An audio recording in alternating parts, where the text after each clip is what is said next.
उत्तर प्रदेश में गोरखपुर की नेपाल बॉर्डर पर स्थित मदरसों को लेकर खुफिया विभाग को अलर्ट किया गया है और यहां पर दरअसल अचानक से बने करीब 300 मदरसों की जांच होने जा रही है। इससे पहले न्यूज नेशन ने अपने खास कार्यक्रम में ऑपरेशन जिहाद में इससे लेकर ग्राउंड रिपोर्ट दिखाई थी। नेपाल बॉर्डर पर अचानक से 300 से ज्यादा मदरसों के अस्तित्व में आने को लेकर अब सुरक्षा एजेंसियां भी चौकन्नी हो गई हैं।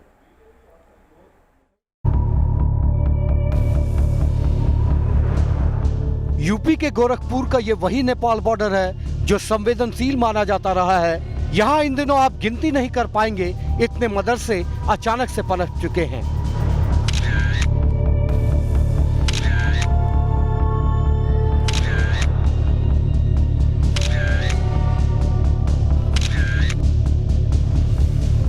यह हिंदुस्तान के खिलाफ इतनी बड़ी साजिश हो सकती है जिसने खुफिया एजेंसियों से लेकर सुरक्षा बलों तक को चौकन्ना कर दिया है।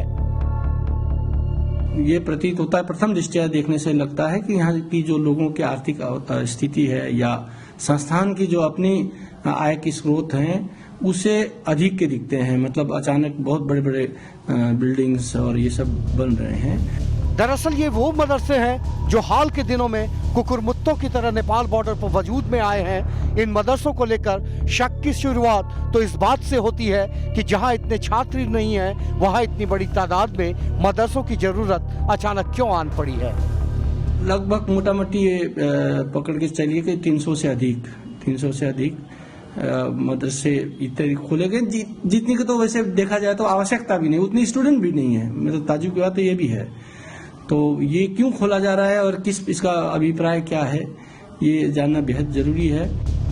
सवाल सिर्फ ये नहीं है कि बिना छात्रों के मदरसों का यहाँ पनपना क्या एक गहरी साजिश का हिस्सा है और यही वजह है कि अब खुफिया विभाग को इन मदरसों को लेकर अलर्ट मोड पर रखा गया है और इनकी जांच शुरू की गई है। फिलहाल पुलिस विभाग और खुफिया एजेंसियां इन मदरसों को लेकर इनपुट जुटा रही हैं।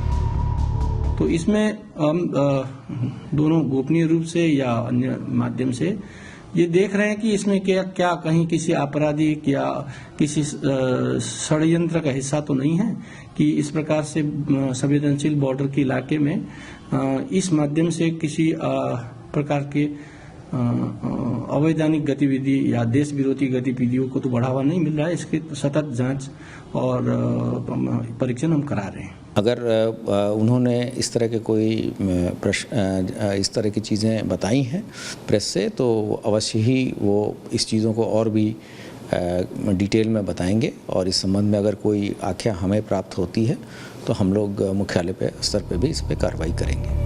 आशंका है कि इन मदरसों का इस्तेमाल राष्ट्र विरोधी ताकतें कर सकती हैं। ऐसे में सवाल कई हैं।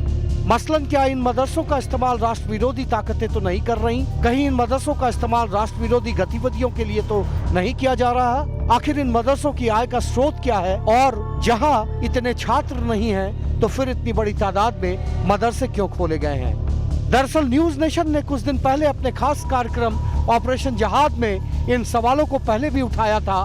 तब न्यूज नेशन ने यहाँ की ग्राउंड जीरो की रिपोर्ट पूरे देश के सामने रखी थी। पाकिस्तान जिस तरह से नेपाल के अंदर पूरी कोशिश कर रहा है कि इधर के जो भारत के बॉर्डर टाउन हैं वहाँ उन मदरसों में और मदरसों के साथ जुड़ी हुई मस्जिदों में जिनके लिए पूरी तरह फंड मुहैया कराया जा रहा है पाकिस्तानी खुफिया एजेंसी से और वहाँ बाकायदा ट्रेनिंग दी जाती है। लेकिन ये ट्रेनिंग जो नेपाल में दी जाती है उसका सीधा हिंदुस्तानी कनेक्शन किस तरह जुड़ता है वो जाँच एजेंसियों को मिल रही रिपोर्टों के मुताबिक है कि इन सब मदरसों में हिंदुस्तान की तरफ से आने वाले जो लोग हैं उनको ट्रेनिंग दी जाती है और इस ट्रेनिंग को देने वाले लोगों में शामिल हैं आईएसआई के लोग। और वहाँ धार्मिक शिक्षा के नाम पर जिस तरह हिंदुस्तान के खिलाफ जहर बोया जाता है, हिंदुस्तान की जो जवान होती हुई पीढ़ी है जो इन बॉर्डर टाउन्स पर है, जो यहाँ रहती है, उसके अंदर किस तरह से जहर भरने में वहाँ की जांच एजेंसियाँ इस समय लगी हुई हैं, वो किस तरह कामयाब हो रहा है वो इसको आप बॉर्डर्स की इस बेहद नाजुक और अहम जगह पर आप देख सकते हैं। भारत नेपाल की सीमा पर 100-200 नहीं, हजारों की तादाद में इस तरीके से मस्जिद और मदरसों का निर्माण हुआ है। अगर थोड़े बहुत हों तो बात शायद न उठे, लेकिन अब ये सवाल लोगों के द्वारा उठाया जाने लगा है कि आखिर वजह क्या है कि इस तरीके से नो मैंस लैंड पर मस्जिद और मदरसों का निर्माण हो रहा है। आखिर ये कौन से लोग कराते हैं, क्योंकि आसपास के इलाकों में इतनी मुस्लिम बस्ती नहीं है कि वहाँ के बच्चों को बुलाकर वो पढ़ा सकें। हालांकि वो दावा करते हैं कि उनके यहाँ बहुत सारे बच्चे पढ़ते हैं, लेकिन रिकॉर्ड मांगने पर कभी रिकॉर्ड दिखाते भी नहीं हैं। न्यूज नेशन संवाददाताओं ने तब कई चौंकाने वाले खुलासे किए थे। अव्वल तो ये कि भारत नेपाल सीमा पर धड़ल्ले से मदरसे खुल रहे हैं। दूसरा खुलासा, नेपाल सीमा के आसपास 257 मस्जिदों और मदरसों पर खुफिया एजेंसियों की नजर है। तीसरा खुलासा, बॉर्डर इलाके में मुस्लिम आबादी कम फिर भी मदरसे बहुत ज्यादा हैं, लिहाजा शक और गहराता है। चौथा खुलासा, करोड़ों की लागत से बन रहे मदरसे के लिए पैसा कहां से आ रहा है और ऐसे में सीधा शक जिहादी नेटवर्क पर जाता है। पांचवा खुलासा, स्थानीय लोगों को मदरसों की गतिविधियों पर शक है। यहाँ पर कौन आता है, कौन रहता है, इस पर लोगों को संदेह है। दरअसल गोरखपुर जोन के 11 जिलों में से 6 जिले कुशीनगर, महाराजगंज, सिद्धार्थनगर, बहराइच, बलरामपुर और श्रावस्ती की सीमा नेपाल से सटी है और इन्हीं जिलों में अचानक से बड़ी संख्या में मस्जिद और मदरसे खुले हैं। लिहाजा खुफिया विभाग अलर्ट मोड पर है। नेपाल भारत बॉर्डर सीमा पर मदरसों का ऐसा जाल चौंकाता है, खासकर तब जब वहाँ मुस्लिम आबादी बेहद कम है। और इन मदरसों पर करोड़ों खर्च कौन कर रहा है, ये और शक पैदा करता है। लखनऊ से आलोक पांडे और अनिल यादव के साथ टीम न्यूज नेशन।